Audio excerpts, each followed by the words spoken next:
La muerte prematura puede venir como el resultado de una enfermedad, pero como el nacimiento, la muerte como tal no es una enfermedad a la final.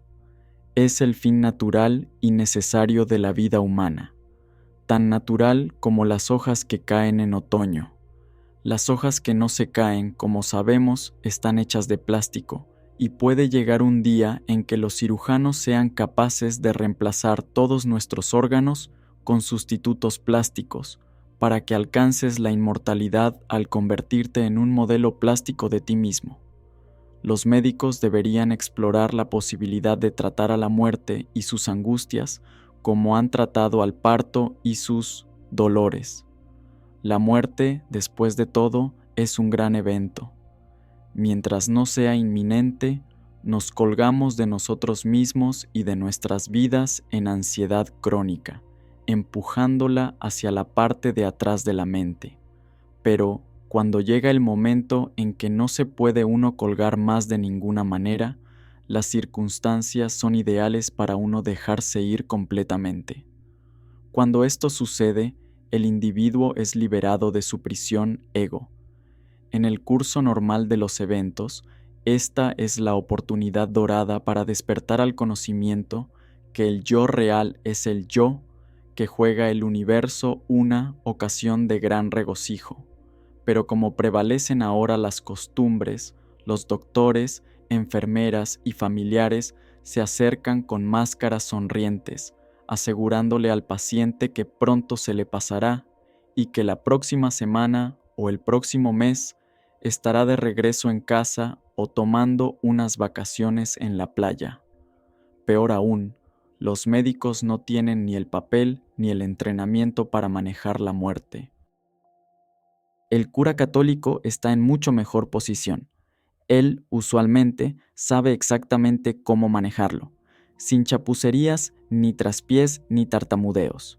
El médico se supone que evite la muerte a cualquier costo, incluyendo los ahorros de toda la vida del paciente y de su familia. Ananda Coomaraswamy dijo una vez que él mejor moriría 10 años antes que 10 minutos muy tarde, demasiado tarde, y demasiado decrépito o drogado para comprender la oportunidad de dejarse ir, de dejarme yacer con deseo. Yo rezo, suele decir, que la muerte no venga y me capture inaniquilado. Esto significa antes que me deje llevar de mí mismo.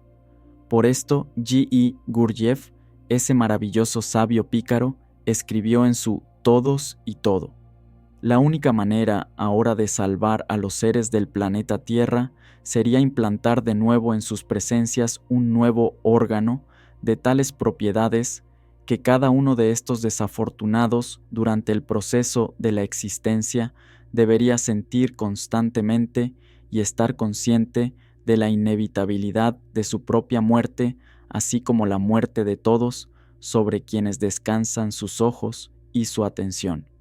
Solo tal sensación y tal conciencia puede destruir ahora el egoísmo completamente cristalizado en ellos.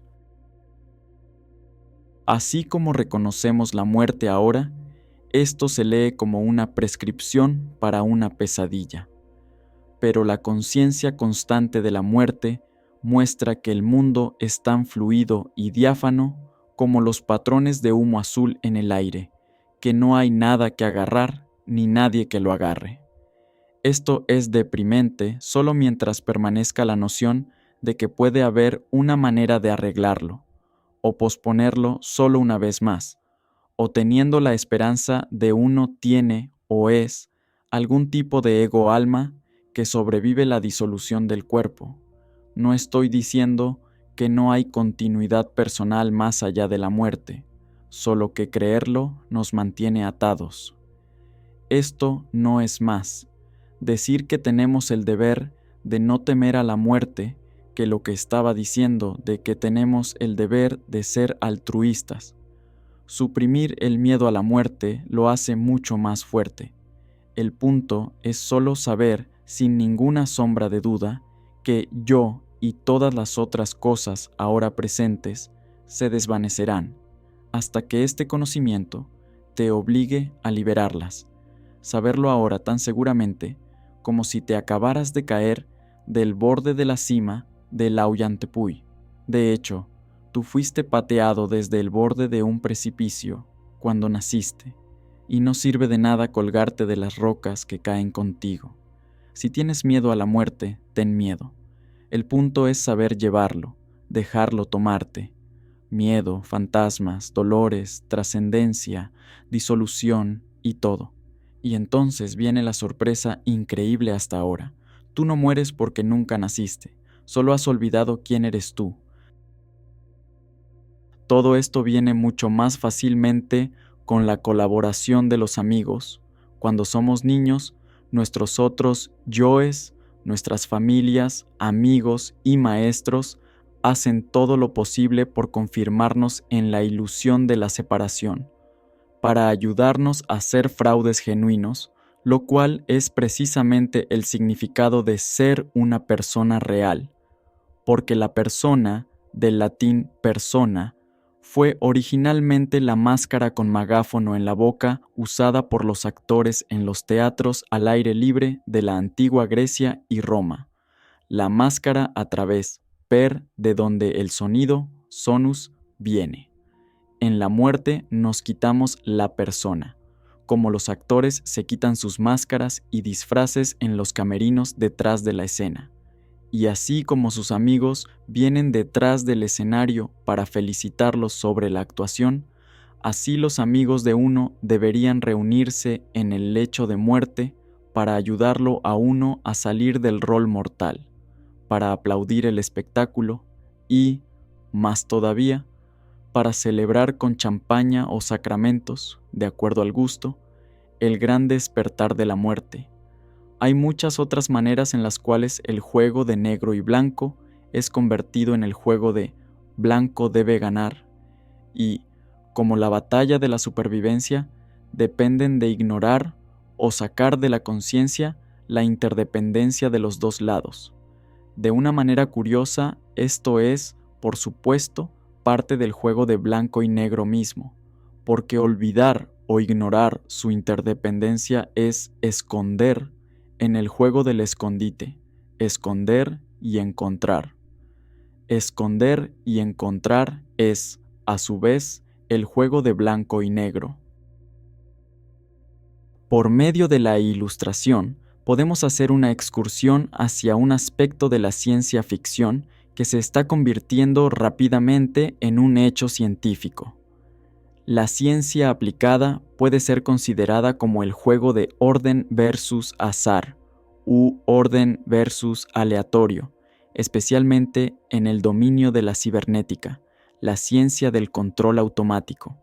Por medio de la predicción científica y sus aplicaciones técnicas, estamos tratando de obtener el máximo control sobre nuestros alrededores y nosotros mismos, en medicina, comunicaciones, producción industrial, transporte, finanzas, comercio, edificación de casas, educación, psiquiatría, criminología y la ley. Estamos tratando de hacer sistemas a prueba de tontos para deshacernos de la posibilidad de los errores. Mientras más poderosa se vuelve la tecnología, más urgente es la necesidad de tales controles, como en las precauciones de seguridad de los aviones jet y, más interesante de todo, las consultas entre los técnicos del poder atómico para asegurarse que nadie pueda apretar el botón por error. El uso de poderosos instrumentos, con sus vastas potencialidades para cambiar al hombre y su ambiente, requiere más y más legislación, licencias y políticas, y por eso procedimientos más y más complejos para la inspección y mantenimiento de registros. Las grandes universidades, por ejemplo, tienen vicepresidentes a cargo de las relaciones con el gobierno y grandes equipos de secretarias para mantener las montañas de papeles involucrados. A veces, el papeleo, registrando lo que se ha hecho, parece convertirse en más importante que lo que se registra. Los registros de estudiantes son guardados en cajas de seguridad y bóvedas, pero no así los libros de la biblioteca, a menos que sean extremadamente raros o peligrosos.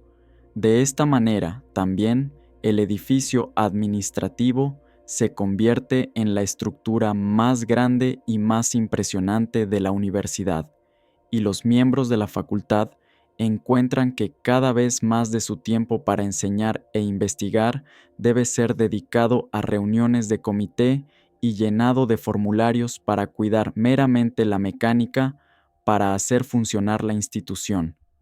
Por las mismas razones, es hasta más difícil operar un pequeño negocio que no puede costear la tarifa legal que la más simple de las empresas debe respetar ahora. La facilidad de comunicaciones a través de tales medios masivos como la televisión, radio, libros y periódicos permite a un solo individuo articulado alcanzar a millones.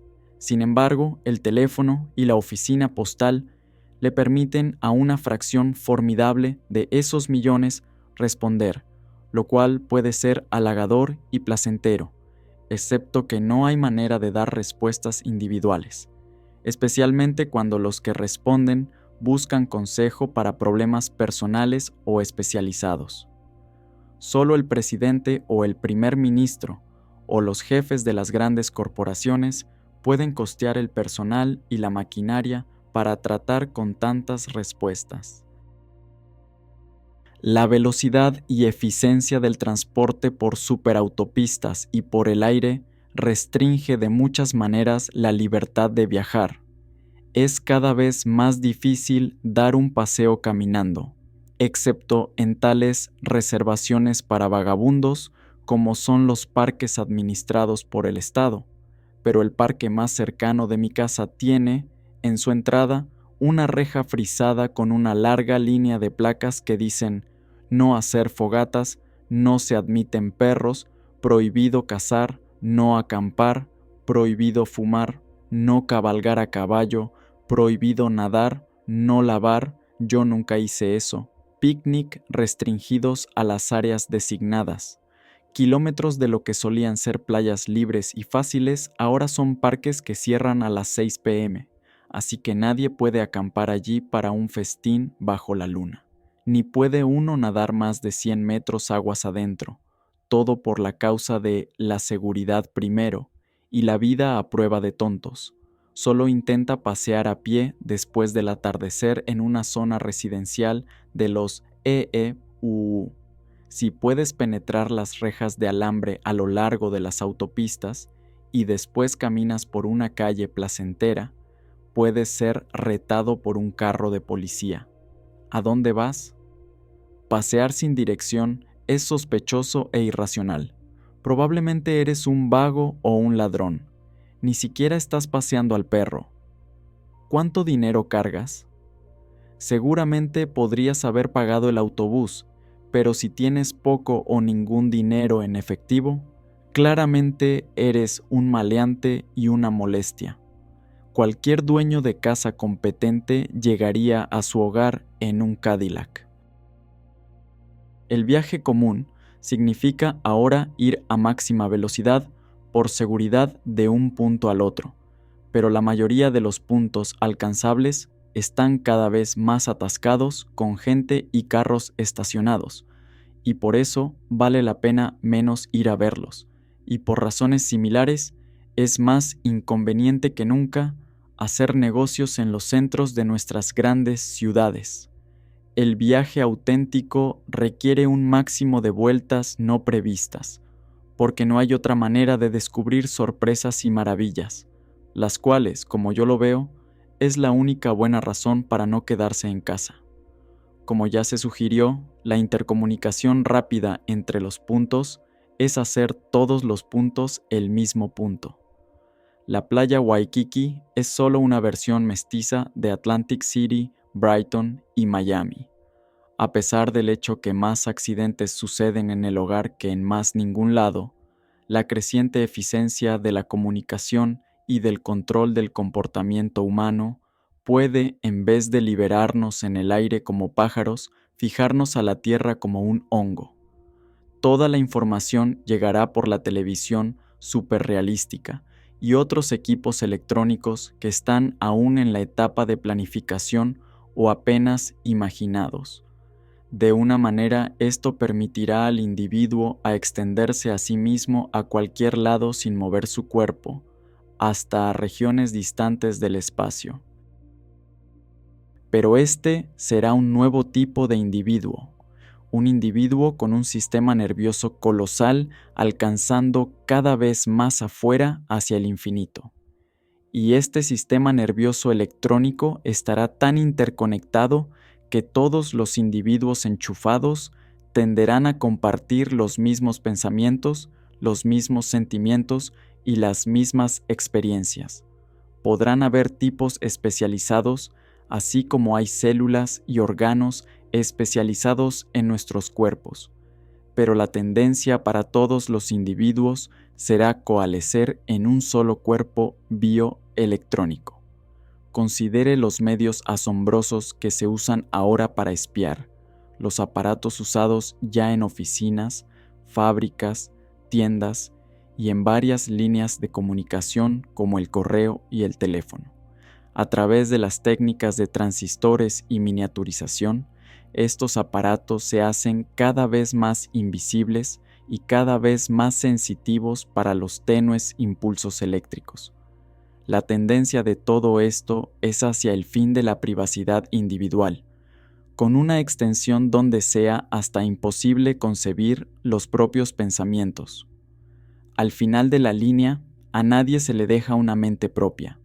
Solo hay una vasta y compleja mente comunitaria, dotada, quizás, con poderes tan fantásticos de control y predicción, que ya sabrá su propio futuro de años y años por venir.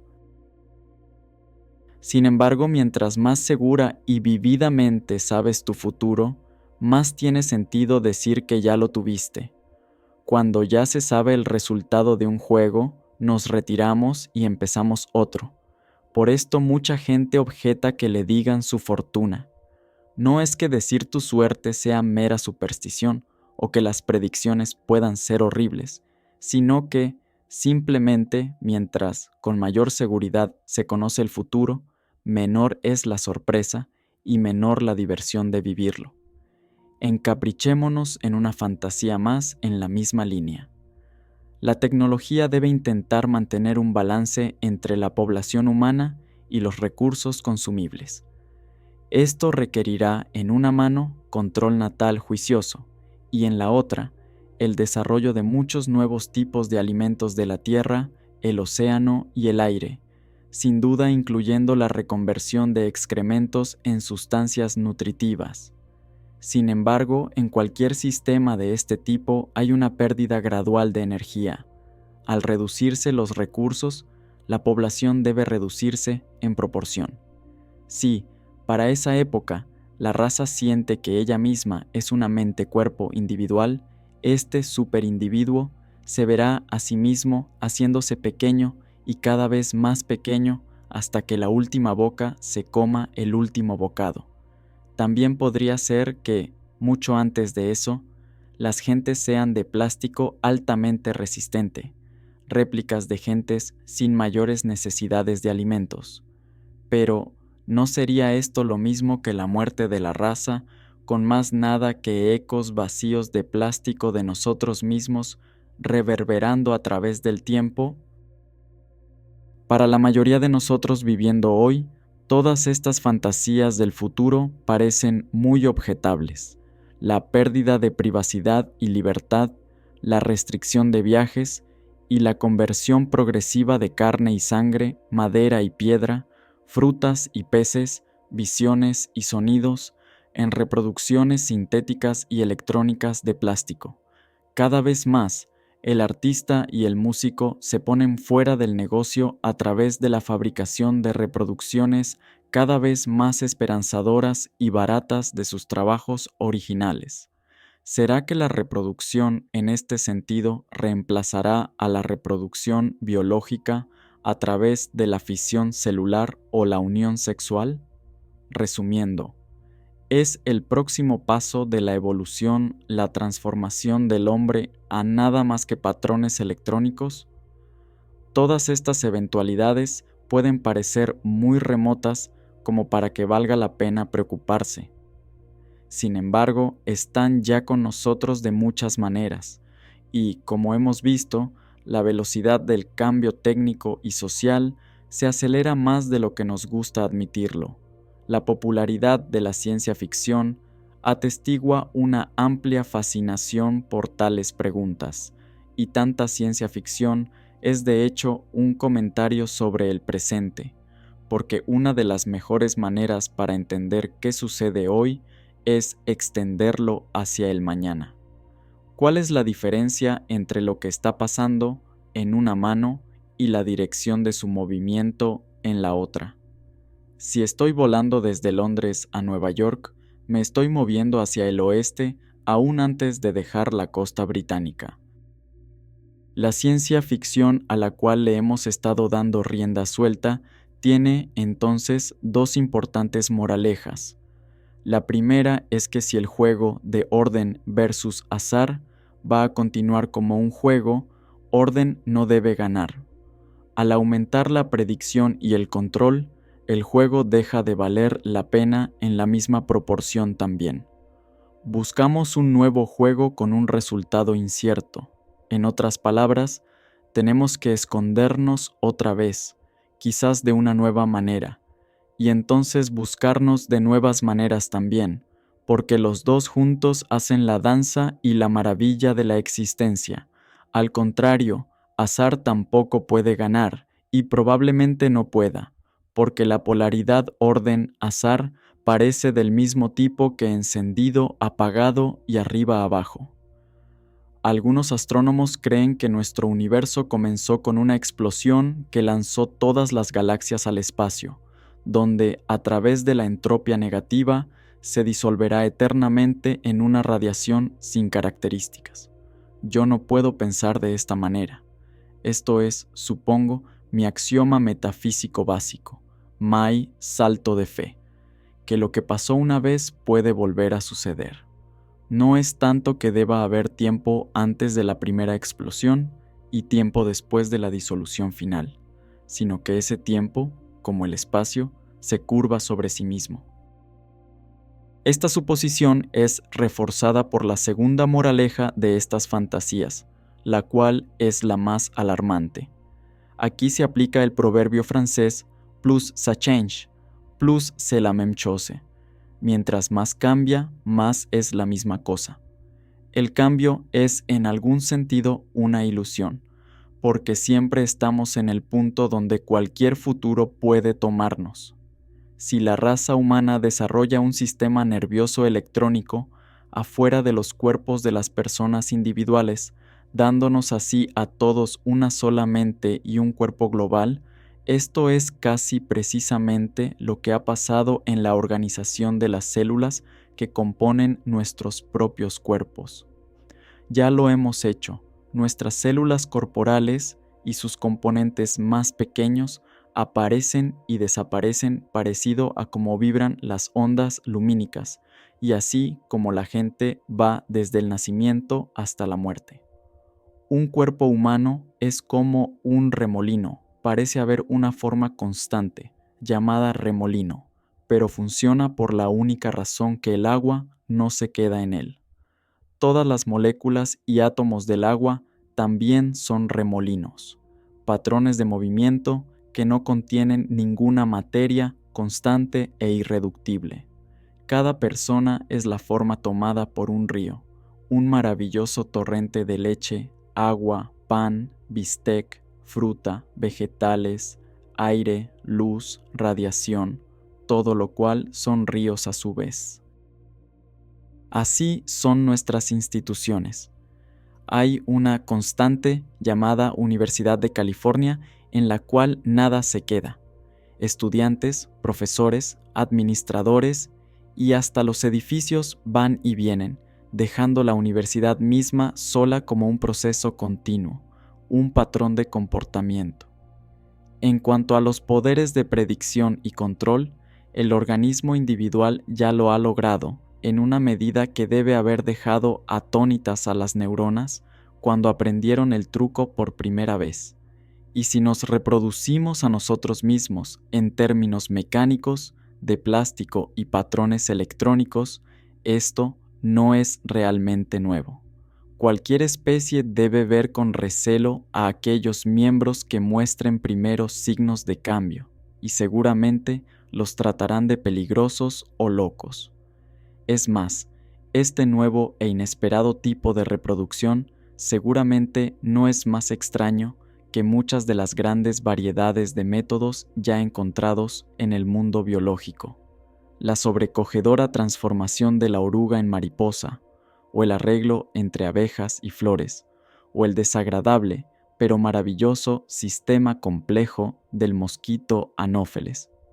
Si todo esto termina con la raza humana sin dejar más traza de sí misma en el universo que un sistema de patrones electrónicos, ¿por qué debería preocuparnos? Si eso es exactamente lo que somos ahora. Carne o plástico, inteligencia o mecanismo, nervio o cable, biología o física. Todo parece llegar hasta esta fabulosa danza electrónica que, a nivel macroscópico, se presenta ella misma a sí misma como la gama completa de formas y sustancias. Pero el problema subyacente de la cibernética, lo que la hace un éxito fracaso sin fin, es controlar el proceso de control mismo. El poder no necesariamente es sabiduría.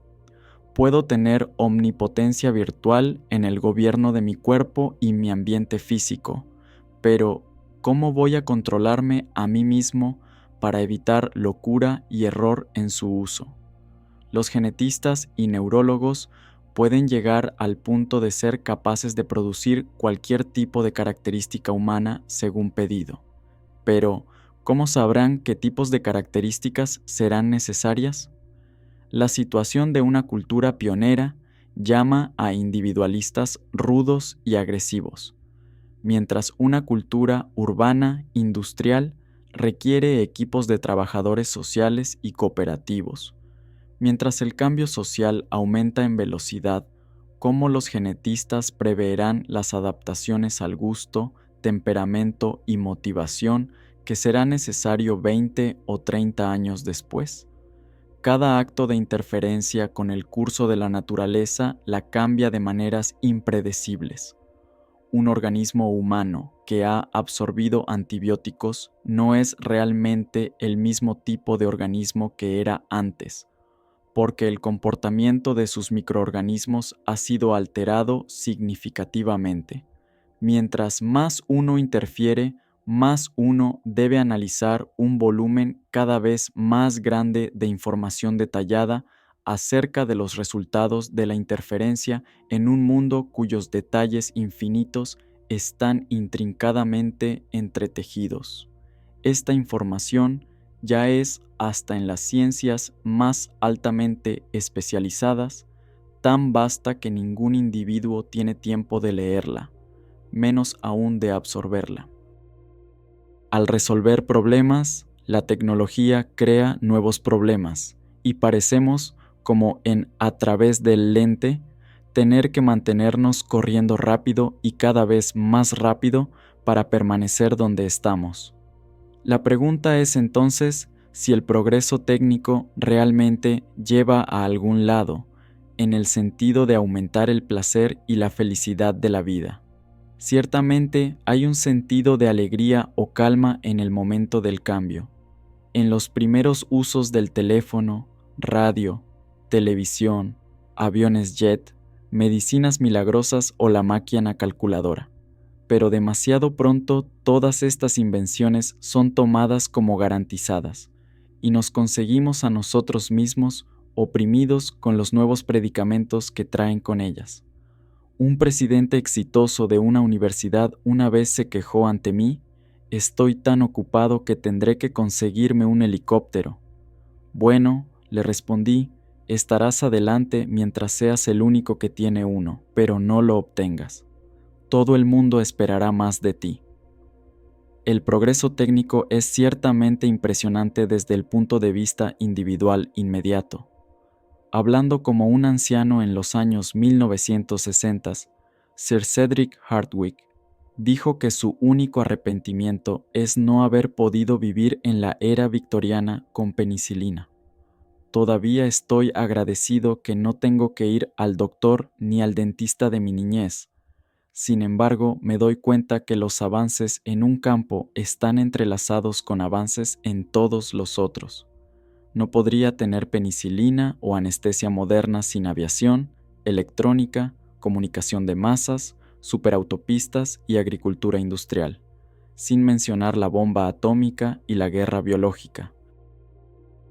Tomando entonces una visión de las cosas más extensa y amplia, el proyecto entero de conquistar la naturaleza aparece más y más como un espejismo, un incremento en el paso de la vida sin cambio fundamental de posición, así como sugirió la Reina Roja. Pero el progreso técnico se hace una manera de atascarse cada vez más rápido por la ilusión básica de que el hombre y la naturaleza, el organismo y el ambiente, el controlador y el controlado, son cosas bien diferentes. Podríamos conquistar la naturaleza si pudiéramos primero, o al mismo tiempo, conquistar nuestra propia naturaleza, a pesar que no veamos que la naturaleza humana y la naturaleza afuera son una sola pieza. De la misma manera, no vemos que yo, como el conocedor y controlador, soy la misma persona que mí mismo, como algo a ser conocido y controlado.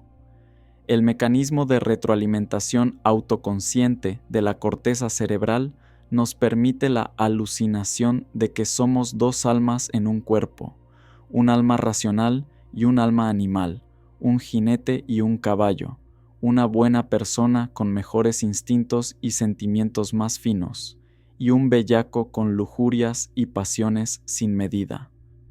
De esto vienen las maravillosas hipocresías en que nos involucramos en la culpa y penitencia, y las temibles crueldades del castigo, la guerra, y hasta el autotormento en nombre de tomar el lado del alma buena contra la mala.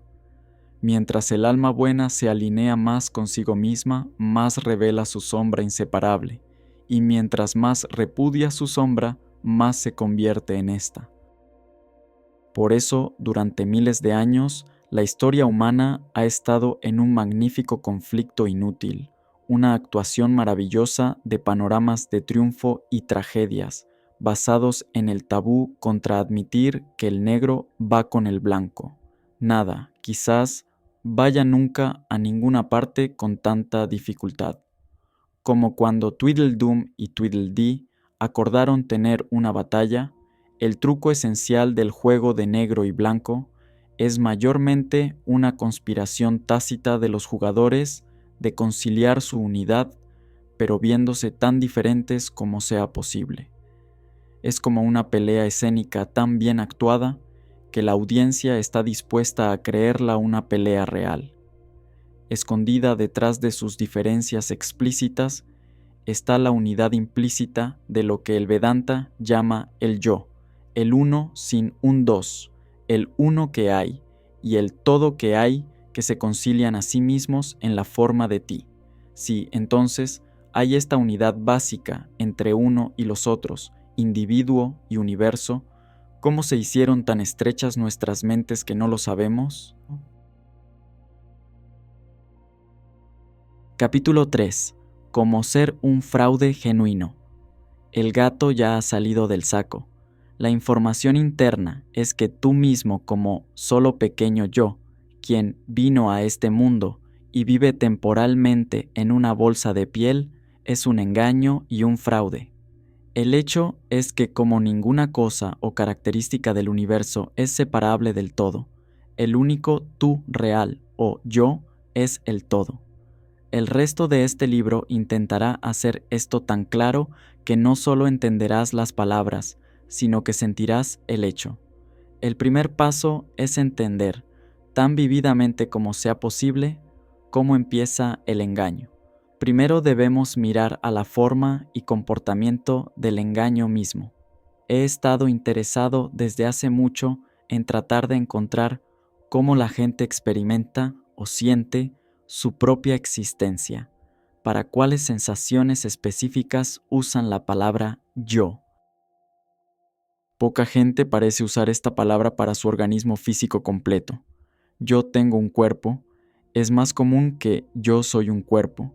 Hablamos de mis piernas, como hablamos de mis ropas, y yo parece permanecer intacto hasta si las piernas son amputadas. Decimos, yo hablo, camino, pienso y hasta respiro. Pero no decimos, yo formo mis huesos, crezco mis uñas, ni yo circulo mi sangre. Parece que usamos yo para algo en el cuerpo, pero no realmente del cuerpo, porque mucho de lo que pasa en el cuerpo parece que le sucede a yo de la misma manera que los eventos externos. Yo es usado como el centro del comportamiento voluntario y la atención consciente, pero no consistentemente. Respirar es solo parcialmente voluntario, y decimos, yo estaba enfermo o me quedé dormido, como si los verbos no fueran pasivos sino activos. De cualquier forma, yo usualmente se refiere a un centro en el cuerpo, pero diferentes personas lo sienten en diferentes lugares. Para algunas culturas es en la región del plexo solar. El H sin chino, el corazón, mente o alma, se encuentra en el centro del pecho, pero la mayoría de los occidentales localizan el ego en la cabeza, centro desde donde cuelga el resto de nosotros. El ego está en algún lugar detrás de los ojos y entre los oídos. Es como si allí dentro del domo del cráneo estuviera sentado un oficial controlador que usa audífonos enchufados a los oídos y ve una pantalla de televisión conectada con los ojos. Frente a él hay un gran panel de diales e interruptores conectados con todas las otras partes del cuerpo que producen información o responden a la voluntad del oficial. Este oficial controlador ve vistas, oye sonidos, siente sensaciones y tiene experiencias. Estos son maneras comunes pero redundantes de hablar, porque ver una vista es solo ver, oír un sonido es solo oír, sentir una sensación es solo sentir, y tener una experiencia es solo experimentar. Pero el que estas frases son tan comúnmente usadas muestra que la mayoría de las personas se piensan a sí mismos como separados de sus pensamientos y experiencias. Todo esto puede ponerse maravillosamente complicado cuando nos preguntamos si nuestro oficial tiene otro oficial adentro de su cabeza y así ad infinitum. Hubo un hombre joven que dijo, aunque parece que yo sé, lo que me gustaría ver es el yo que sabe de mí cuando yo sé que yo sé que yo sé. Una de las piezas más importantes en el equipo de nuestro oficial es su sistema para grabar y almacenar, la memoria que él constantemente consulta para saber cómo interpretar y responder a su entrada sensorial.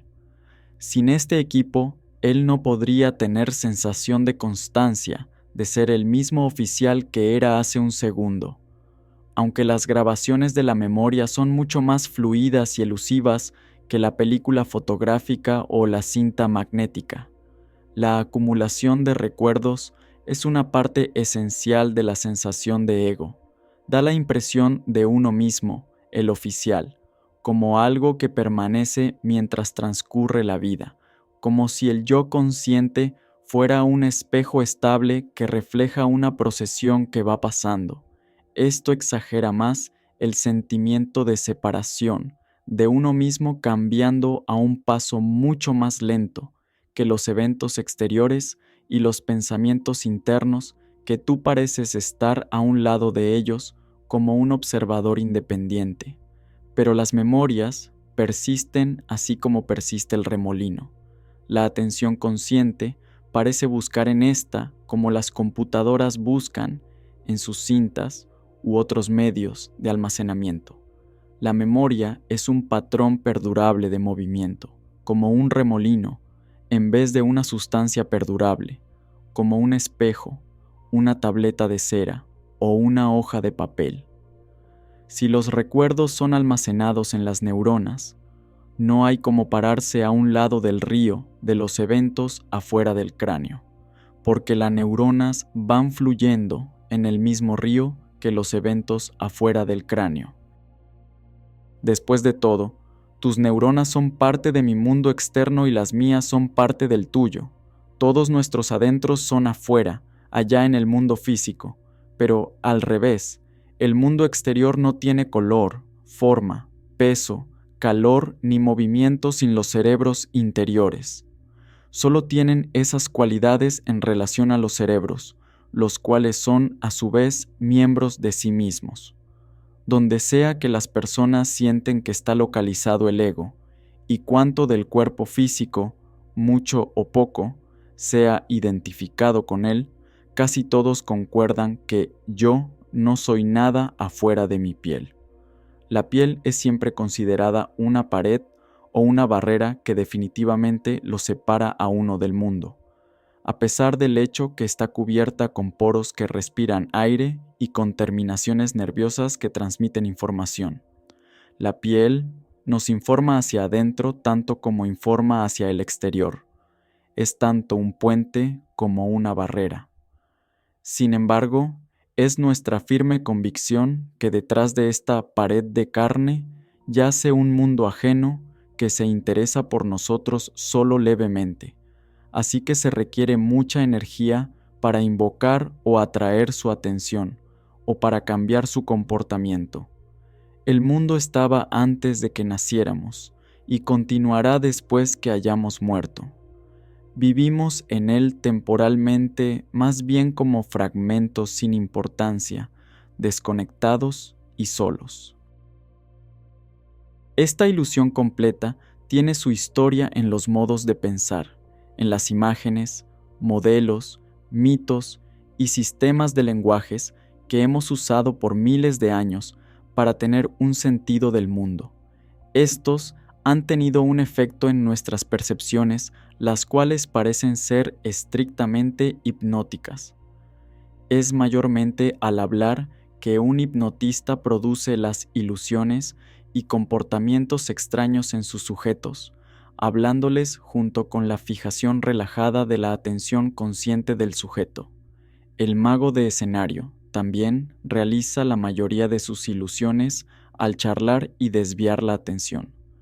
Las ilusiones hipnóticas pueden ser vividamente sensuales y reales para el sujeto, hasta después que ha salido del llamado trance hipnótico.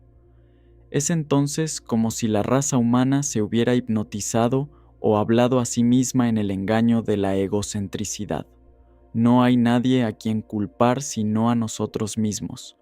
No somos víctimas de una conspiración arreglada por un dios externo o alguna sociedad secreta de manipuladores. Si hay un fundamento biológico para el engaño, este yace solamente en la capacidad del cerebro para la conciencia estrecha y atentiva que va de la mano con su poder de reconocimiento, de saber acerca de saber y pensar acerca de pensar con el uso de imágenes y lenguajes. Mi problema como escritor usando palabras está en disipar las ilusiones del lenguaje usando uno de los lenguajes que las generaron. Puedo tener éxito solo bajo el principio de un pelo del perro que te mordió. Aparte de tales artefactos humanos como los edificios y las carreteras, especialmente las carreteras romanas y estadounidenses, nuestro universo, incluyendo a nosotros mismos, se menea y culebrea completamente. Sus características son meneantes y culebreantes, tanto en su forma como en su conducta. Las nubes, montañas, plantas, ríos, animales, costas, todo se menea y culebrea. Se menean y culebrean tanto y de tantas maneras diferentes que nadie puede realmente saber cuándo empieza un meneo o culebreo y cuándo termina otro, tanto en el espacio como en el tiempo. Algunos clasicistas franceses del siglo XVIII se quejaron de que el creador realmente había hecho un mal trabajo al fallar en acomodar las estrellas sin ninguna simetría elegante, porque parecen estar regadas a través del espacio como las gotas de una ola rompiendo. ¿Es todo esto una sola cosa meneándose y culebreando de diferentes maneras? ¿O muchas cosas meneándose y culebreando por su cuenta?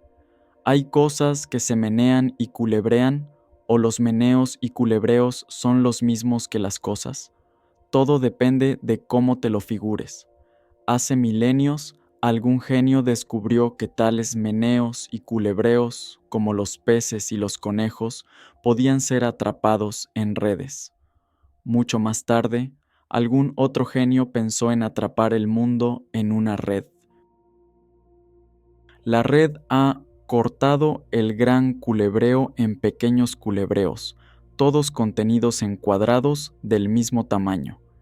El orden se ha impuesto sobre el caos. Ahora podemos decir que el culebreo va tantos cuadrados hacia la izquierda, tantos otros a la derecha, tantos hacia arriba, o tantos hacia abajo, y al final tenemos su número. Hace siglos, la misma imagen de la red fue impuesta sobre el mundo como las líneas de la latitud y longitud tanto celestial como terrestre, como el papel cuadriculado para representar gráficamente los culebreos y meneos matemáticos, como las casillas para llenar, y como los planos de las ciudades. La red se ha convertido entonces en una de las imágenes que presiden el pensamiento humano. Pero siempre es una imagen, y así como nadie puede usar la línea del ecuador para amarrar un paquete, el verdadero mundo culebreante se escurre como el agua a través de nuestras redes imaginarias. Por mucho que dividamos, contemos, ordenemos o clasifiquemos este culebreo en cosas particulares y eventos, no es más que una forma de pensar acerca del mundo. Nunca está realmente dividido. Otra imagen poderosa es el modelo cerámico del universo, en el cual pensamos que el universo son muchas formas de una o más sustancias, como potes formados de arcilla, y se dice que Dios creó a Adán de barro. Esta ha sido una imagen especialmente problemática. Filósofos y científicos nos han dejado perplejos por siglos con preguntas tan idióticas como ¿cómo la forma o energía influencia la materia? ¿Qué es la materia? ¿Qué le pasa a la forma, el alma, cuando deja la materia? ¿El cuerpo? ¿Cómo es que la mera materia se ha llegado a arreglar en formas ordenadas? ¿Cuál es la relación entre la mente y el cuerpo? Los problemas que permanecen insolubles permanentemente se deberían sospechar siempre como preguntas hechas de manera incorrecta, como el problema de causa y efecto. Haz una división ficticia de un proceso en dos, olvida que lo has hecho, y entonces pregúntate por siglos cómo se unen juntos los dos. Así es con la forma y la materia, porque nunca nadie ha descubierto un pedazo de materia informe, ni una forma inmaterial. Debería haber sido obvio que había algo malo con el modelo cerámico. El mundo no está formado de materia más de lo que los árboles están hechos de madera. El mundo no es ni forma ni materia, porque estos son dos términos chapuceros para el mismo proceso, conocido vagamente como el mundo o la existencia. Aún así, la ilusión de que cada forma consiste de o está hecha de algún tipo de material básico está profundamente incrustada en nuestro sentido común. Hemos olvidado realmente que tanto materia y metro son las dos derivadas de la raíz sánscrita matr, medir, y el mundo material no significa más que el mundo medido o medible, con tales imágenes abstractas como redes y matrices, centímetros, segundos, gramos y decibeles. El término material se usa a menudo como un sinónimo de la palabra físico, del griego physis, naturaleza, y el antiguo indoeuropeo beu, convertirse. No hay nada en las palabras que sugiera que el mundo material o físico está hecho de ningún tipo de material, como dice el modelo cerámico, por lo cual de ahora en adelante debe ser llamado modelo extravagante. Pero el modelo extravagante del mundo, como formado de arcilla, ha preocupado a más que filósofos y científicos. Este yace en la raíz de los dos mayores mitos que han dominado a la civilización occidental, y estos, uno seguido del otro, han jugado un papel esencial en formar la ilusión de la persona real. Si el mundo es básicamente mero material, como la arcilla, es difícil imaginar que tal masacote inerte puede moverse y formarse a sí mismo.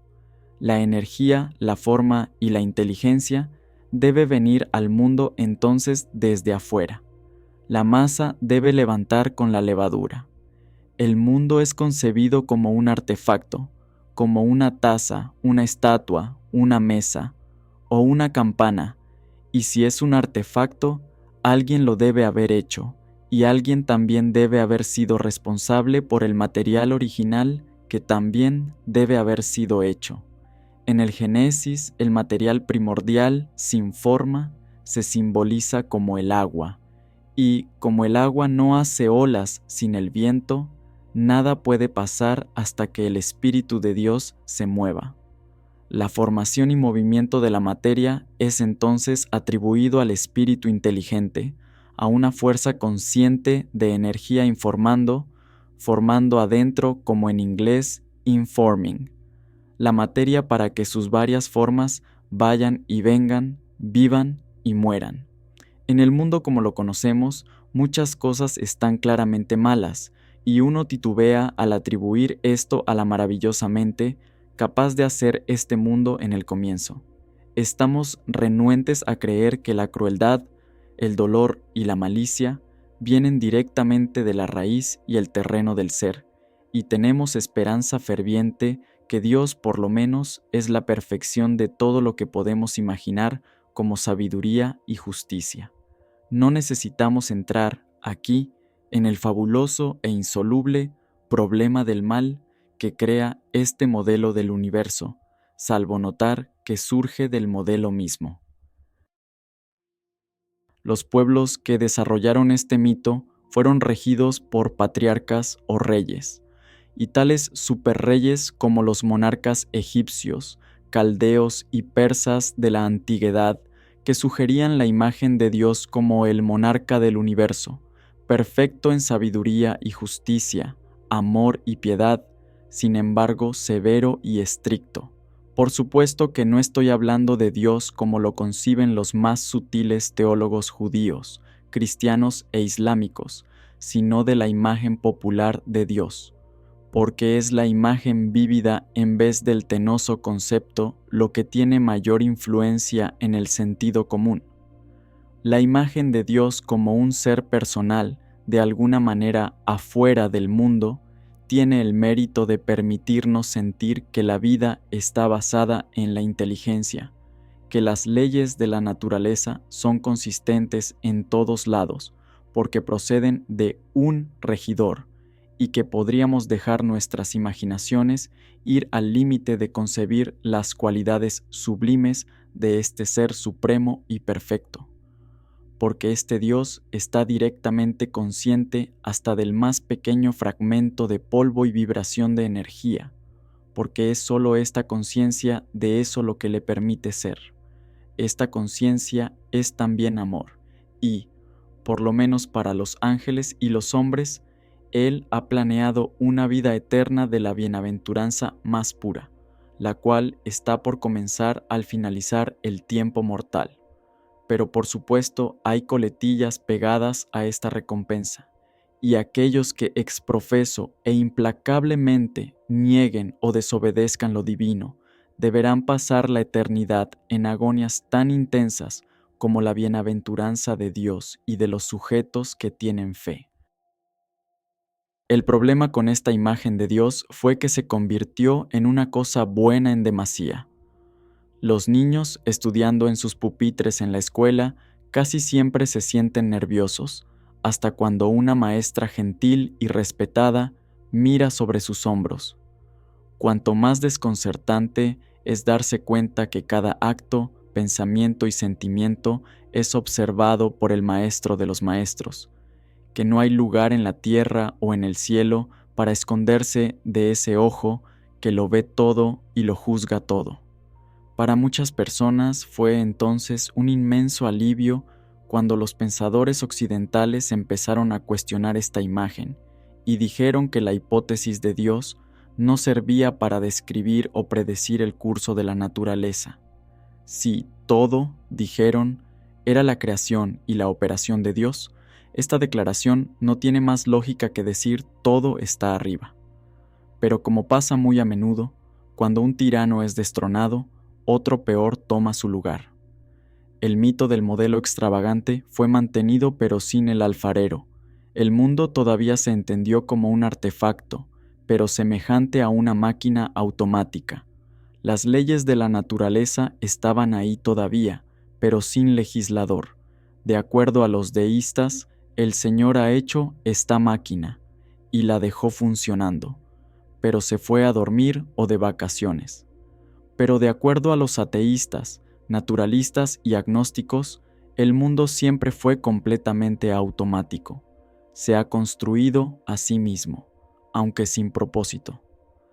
El material de la materia se supuso que consistió en átomos como diminutas bolas de billar, tan pequeñas como para no permitir mayores divisiones o análisis.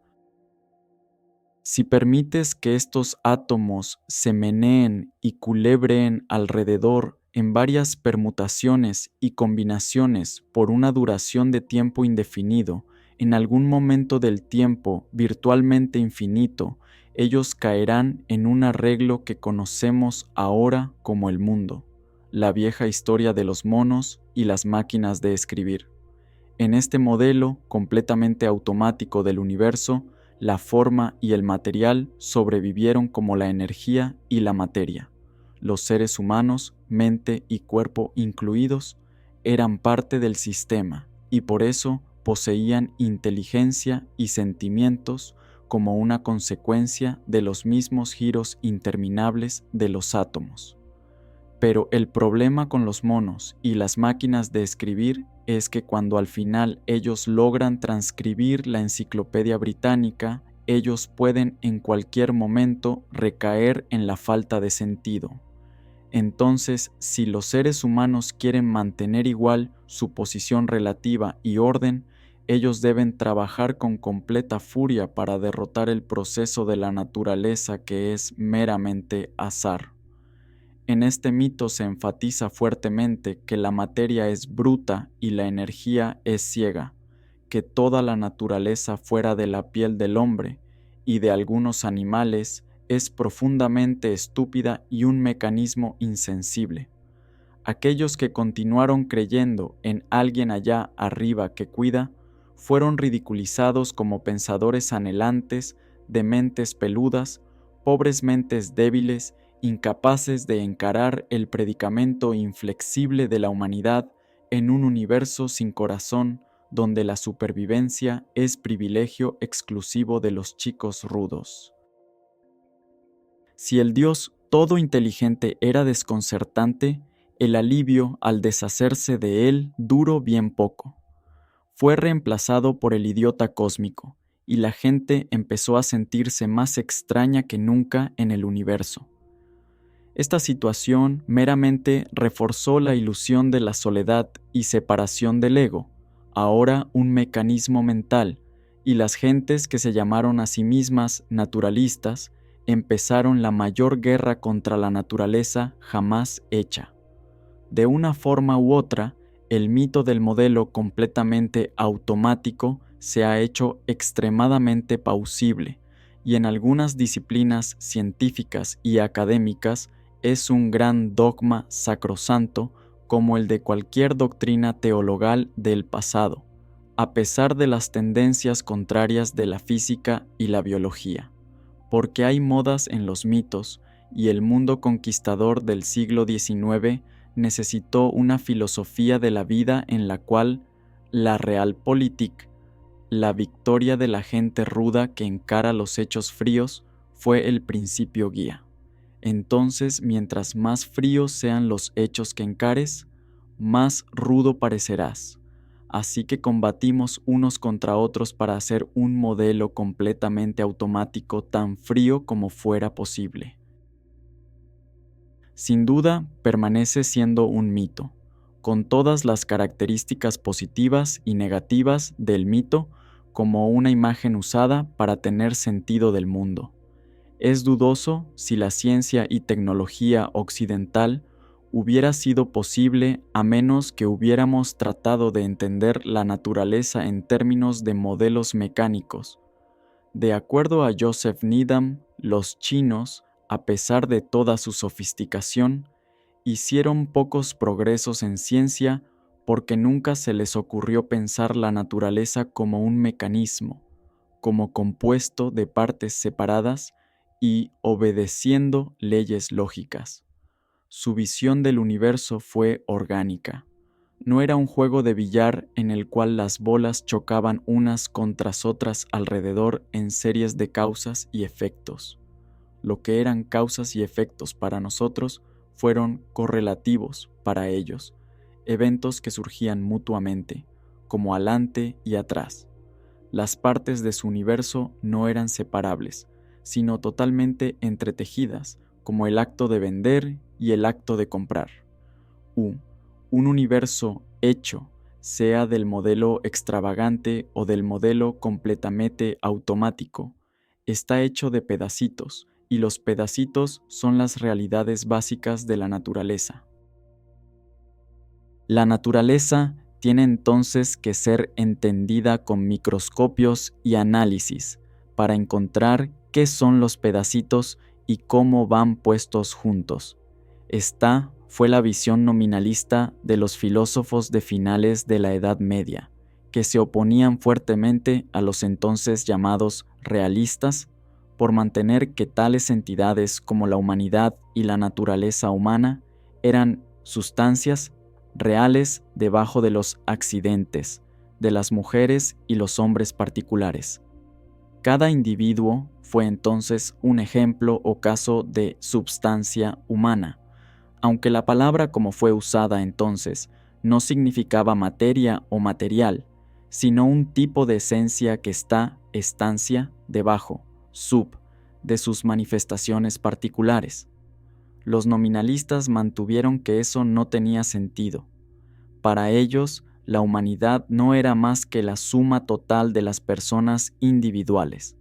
La humanidad no era una substancia, sino simplemente un nombre para una clase de criaturas. No era real, sino meramente nominal. El nominalismo, como lo conocemos, se hizo la actitud dominante del pensamiento occidental y especialmente de la filosofía y la ciencia. En el siglo XVIII, Rousseau llegó tan lejos como para sugerir que la sociedad y el Estado han sido formados originalmente como un contrato entre individuos. La sociedad fue una asociación, como el Club Rotary, al cual los individuos se unieron en algún momento, y por eso abandonaron su independencia original. Pero desde el punto de vista de la sociología moderna, sentimos que el hombre es necesariamente una cosa social, así sea solo por la razón que ningún individuo puede venir a la existencia sin un padre y una madre, y esto ya es una sociedad. Hasta hace muy poco tiempo la visión prevaleciente de la ciencia occidental ha sido que los animales y plantas, rocas y gases están compuestos de tales unidades como moléculas, células, átomos y otras partículas de una manera muy parecida a como una casa está compuesta de ladrillos. Pero un nominalista consistente tendrá que ser forzado a la posición que realmente no hay tal cosa como un cuerpo humano. Solo hay las moléculas particulares de las cuales está compuesto, o solo los átomos particulares, sin mencionar los electrones, protones, neutrones y etc. Obviamente, estas partículas no constituyen por sí mismas el cuerpo humano. El todo es más grande que la suma de sus partes, solamente por el hecho de que una descripción científica del cuerpo debe tomar en cuenta el orden y patrón en el cual están arregladas las partículas y por lo que están haciendo. El hombre detrás del microscopio tiene este consejo para ti. En vez de preguntar qué es, solo pregunta qué es lo que hace, pero hasta esto no es suficiente. También debemos preguntar, ¿en qué alrededores lo está haciendo? Si una descripción del cuerpo humano debe incluir la descripción de qué está haciendo y qué están haciendo todas sus partes, o sea, su comportamiento, este comportamiento será una cosa al aire libre, pero otra diferente en un vacío, en una fragua o bajo el agua. La sangre en tubos de ensayo no es la misma cosa que la sangre en las venas, porque no se comporta de la misma manera. Su comportamiento ha cambiado porque el contexto de su ambiente ha cambiado, como el significado de una, y la misma palabra puede cambiar de acuerdo al tipo de frase en la cual es usada. Hay una diferencia entre el banco para sentarse e ir al banco a sacar dinero. No es suficiente, sin embargo, describir, definir e intentar entender las cosas o los eventos solamente mediante el análisis al agarrar las cosas por pedazos para descubrir cómo están hechas. Esto nos dice mucho, pero probablemente menos de la mitad de la historia. Hoy, los científicos están más y más conscientes de que lo que son las cosas y lo que hacen depende de dónde y cuándo lo hacen. Entonces, si la definición de una cosa o evento debe incluir la definición de su ambiente, nos damos cuenta que cualquier cosa dada va con un ambiente dado tan íntima e inseparablemente que es más y más difícil dibujar una frontera clara entre la cosa y sus alrededores. Este fue el granito de verdad en la ciencia primitiva y no confiable de la astrología, como también hubieron granitos de verdad en la alquimia, la medicina herbal y otras ciencias primitivas. Cuando un astrólogo hace una imagen del carácter o alma de una persona, él hace un horóscopo, o sea, una imagen muy cruda e incompleta del universo completo como estaba en el momento del nacimiento de esa persona. Pero esto es al mismo tiempo una manera vívida de decir que tu alma, o mejor tu ser esencial, es el cosmos completo como está centrado en un momento particular, lugar y actividad llamada fulanito de tal. Entonces el alma no está en el cuerpo, sino el cuerpo en el alma, y el alma es la red completa de relaciones y procesos que hacen tu ambiente, y aparte del cual tú no eres nada. Una astrología científica, si alguna vez se hubiera podido desarrollar, debería haber sido una descripción a cabalidad del ambiente total del individuo, social, biológico, botánico, meteorológico y astronómico, a través de cada momento de su vida. Pero como están las cosas, definimos, y así llegamos a sentirlo, al individuo en la luz de nuestra conciencia estrecha, la cual ignora grandemente el campo ambiental en el cual se encuentra. Individual es la forma latina del griego átomo, aquello que no puede ser cortado o dividido más en partes separadas. No podemos cortar la cabeza de una persona o quitar su corazón sin matarlo, pero también podemos matarlo tan efectivamente al separarlo de su ambiente apropiado. Esto implica que el único átomo verdadero es el universo, el sistema total de cosas-eventos interdependientes que pueden ser separados unos de otros solo de nombre. Porque un individuo humano no está construido como se construye un carro. Él no viene a la existencia mediante el ensamblaje de partes, al atornillar una cabeza a un cuello, al cablear un cerebro a un par de pulmones o al soldar unas venas a un corazón.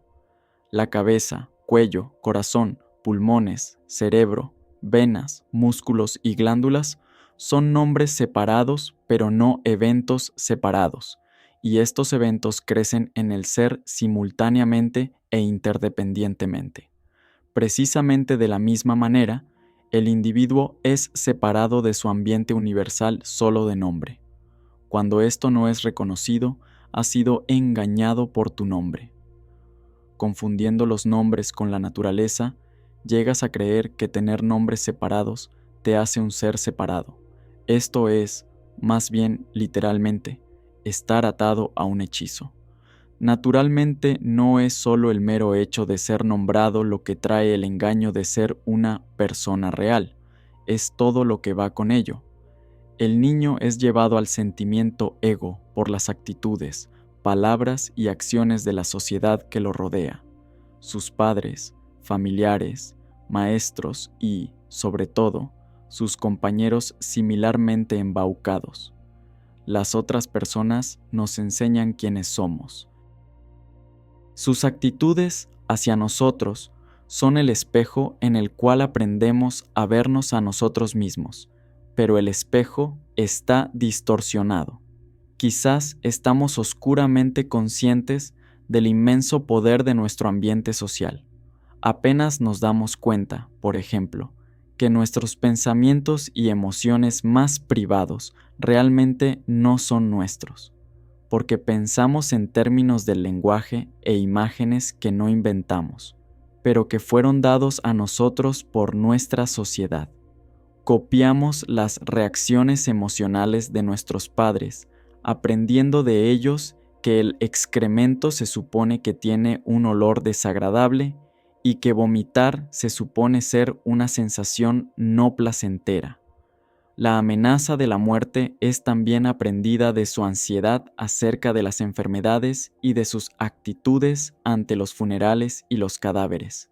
Nuestro ambiente social tiene este poder solo porque no existimos afuera de la sociedad. La sociedad es nuestra mente y cuerpo extendidos. Aún así, la misma sociedad de la cual el individuo es inseparable está usando su fuerza irresistible completa para persuadir al individuo que él está realmente separado. La sociedad como la conocemos está haciendo entonces un juego con reglas autocontradictorias. Solo porque no existimos aparte de la comunidad es capaz de convencernos que cada uno de nosotros es una fuente independiente de acción con una mente propia. Mientras más exitosamente la comunidad implanta este sentimiento, más problemas tiene para lograr que el individuo coopere, con el resultado que los niños criados en tal ambiente están casi permanentemente confundidos. Este estado de las cosas se conoce técnicamente como la doble atadura. Una persona es puesta en doble atadura por una orden o requerimiento que contiene una contradicción conciliada. Deja de ser autoconsciente. Intenta relajarte, o la famosa pregunta del abogado acusador al hombre acusado de crueldad hacia su esposa: ¿todavía no has parado de golpear a tu esposa? Responde sí o no. Esta es una situación de maldito si lo haces y maldito si no lo haces, que surge constantemente en las relaciones humanas y especialmente en la familia. Una esposa se queja ante su marido: ¿te has dado cuenta que desde que nos casamos hace 2 años no me has llevado ni una vez al cine? Así no era cuando me cortejabas. Pienso que estás empezando a creer que ya me tienes por segura. Cuando al día siguiente el marido penitente regresa del trabajo, él dice: querida, ¿qué tal si vamos al cine después de cenar? Y ella replica: Solo sugieres eso porque me quejé ayer. La sociedad, como la tenemos ahora, pone el truco en cada niño desde la más temprana infancia. En primer lugar, el niño es enseñado que es responsable, que es un agente libre, un origen independiente de pensamientos y acciones, una especie de primeta causa en miniatura. Él acepta este hazme creer por la misma razón que no es verdad. No puede evitar aceptarlo, así como no puede evitar aceptar la membresía en la comunidad donde ha nacido. No tiene maneras de resistir este tipo de indoctrinación social. Es constantemente reforzado con recompensas y castigos. Está construido en la estructura básica del lenguaje que está aprendiendo.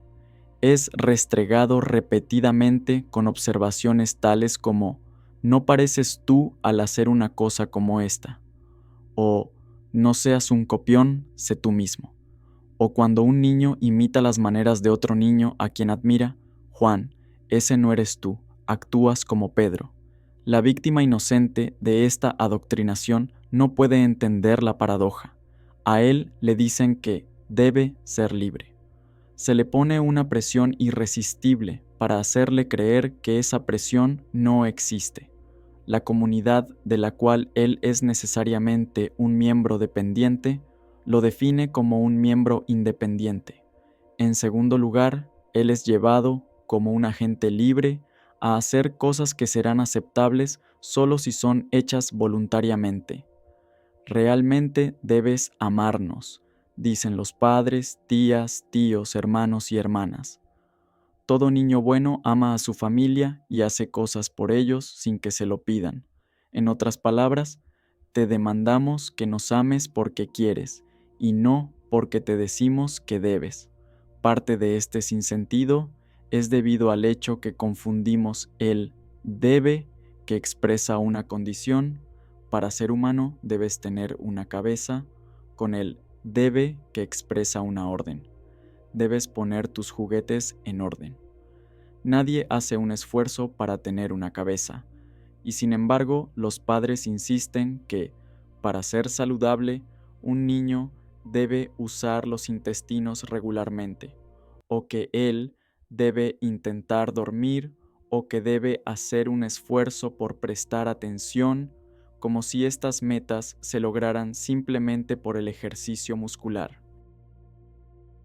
Los niños no están en posición de ver las contradicciones en estas órdenes, y hasta si algún prodigio fuese a señalarlas, le dirían sumariamente que no responda, y que le falta el respeto a sus ancianos y mejores.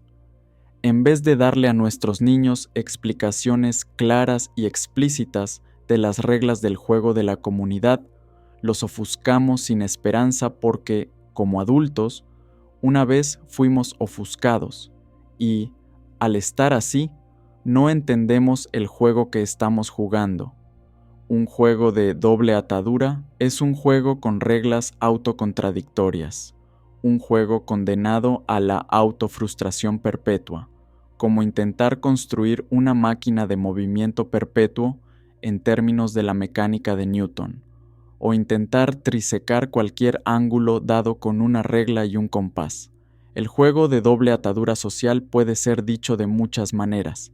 La primera regla de este juego es que no es un juego. Todos deben jugar, debes amarnos, debes hacer tu vida. Sé tú mismo, pero juega un rol consistente y aceptable. Contrólate tú mismo y sé natural. Intenta ser sincero. Esencialmente, este juego es una demanda para el comportamiento espontáneo de cierto tipo. Vivir, amar, ser natural o sincero. Todas estas son formas espontáneas de comportamiento. Ellas suceden por sí mismas, como digerir la comida o el pelo que crece. Tan pronto como son forzadas, adquieren esa atmósfera no natural, maquinada y falsa que todo el mundo deplora, débil y sin fragancia como flores plásticas y sin sabor como las frutas plásticas. La vida y el amor generan esfuerzo, pero el esfuerzo no genera ninguna de las dos. La fe, en la vida, en las otras personas y en uno mismo es la actitud de permitir a lo espontáneo ser espontáneo, de su propia manera y en su propio momento. Por supuesto que esto es riesgoso porque la vida y las otras personas a veces no responden a la fe como desearíamos. La fe siempre es una apuesta porque la vida misma es un juego de apuestas con lo que parecen ser, en el aspecto escondido del juego, riesgos colosales. Pero sacar la apuesta del juego, intentar hacer que ganar sea una certeza mortal, es lograr una certeza la cual de hecho está muerta.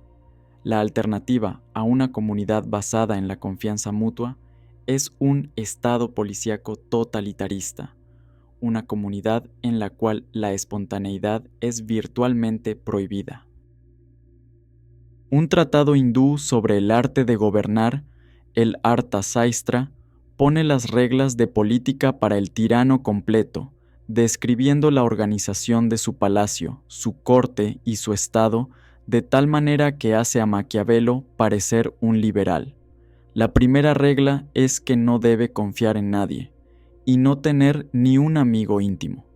Más allá de esto, él debe organizar su gobierno como una serie de círculos concéntricos compuesto de varios ministros, generales, oficiales, secretarios y sirvientes que ejecutan sus órdenes, cada círculo constituyendo un grado o rango que lleva hacia arriba hasta el rey mismo en el centro como una araña en su red. Empezando por el círculo que rodea inmediatamente al rey, los círculos deben consistir alternativamente en sus enemigos naturales y sus amigos naturales, debido a que el más alto rango de príncipes estarán conspirando para quitarle el poder al rey. Ellos deben estar rodeados por un círculo de ministros dispuestos a ganar el favor del rey, y esta jerarquía de círculos de desconfianza mutua debe ir por todos lados hasta los bordes de la telaraña. Divide et impera, divide y manda. Mientras tanto, el rey permanece en la seguridad de sus habitaciones más internas, atendido por guardias que a su vez son vigilados por otros guardias escondidos en las paredes. Los esclavos prueban sus alimentos para saber si están envenenados, y él debe dormir o con un ojo abierto o con su puerta firmemente asegurada desde adentro. En caso de una revolución seria, debe haber un pasaje subterráneo secreto que le permite escapar del centro, un pasaje que contiene una palanca que remueve la piedra fundamental del edificio y lo derriba demoliéndolo sobre su corte rebelde. El Arthashastra no olvida advertir al tirano que él nunca puede ganar. Puede elevarse hasta la eminencia a través de la ambición o el llamado del deber, pero mientras más absoluto es su poder, es más odiado y es más prisionero de su propia trampa. La telaraña atrapa a la araña. Él no puede caminar libremente por las calles o los parques de su propia capital, o sentarse en una playa solitaria a escuchar las olas y ver las gaviotas. A través de la esclavización de otros, él mismo se hace el más miserable de los esclavos.